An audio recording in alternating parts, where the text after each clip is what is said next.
వంగవీటి రంగాని వాళ్ళ అబ్బాయి స్వయంగా తెలుగుదేశం పార్టీలో ఉంటారు. అదే సందర్భంలో వైఎస్ఆర్ కాంగ్రెస్ పార్టీలో రంగా అభిమానులు కుప్పలు తెప్పలు. మరొక వైపున కాంగ్రెస్ పార్టీ రంగాన్ని ఓన్ చేసుకుంటుంది. ఒకప్పుడు అందులోనే ఉన్నటువంటి చనిపోయేదాకా కాంగ్రెస్లో ఉన్నారు. ఇప్పుడు వంగవీటి మోహన్ రంగా పేరుని గురించి షర్మిల చంద్రబాబుకి లేఖ రాసింది. ఇప్పుడు ఇక్కడ మన నాగార్జున యూనివర్సిటీ దగ్గర కాజా దగ్గరన టోల్గేట్ ఉంటుంది. ఆ టోల్గేట్ పక్కన కొత్తగా వేసినటువంటి రోడ్డు లెఫ్ట్ నుంచి అట్లా వెళ్ళి ఈ రాజధాని ప్రాంతం పక్క నుంచి పోయి కృష్ణానది మీదుగా గొలపూడి దగ్గర అటు వెళ్ళి రాయనపాడు ఆ ప్రాంతం నుంచి అక్కడి నుంచి నేరుగా చినవుటుపల్లి దాకా వెళ్ళిపోతుంది రోడ్డు. అది పూర్తవ్వచ్చింది.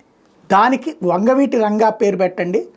వంగవీటి రంగా గారు ఈ ప్రాంతానికి సంబంధించి ముఖ్యమైనటువంటి వ్యక్తి కాబట్టి, ఎక్కువగా బెజవాడ నుంచి కూడా వెళ్తోంది కాబట్టి రంగా గారి పేరు పెట్టండి. రాష్ట్రం కోసం ఎంతో సేవ చేశారు, ప్రజల కోసం ఎంతో సేవ చేశారు అన్నటువంటి ప్రతిపాదనని తెర మీదకి తీసుకొచ్చింది షర్మిల.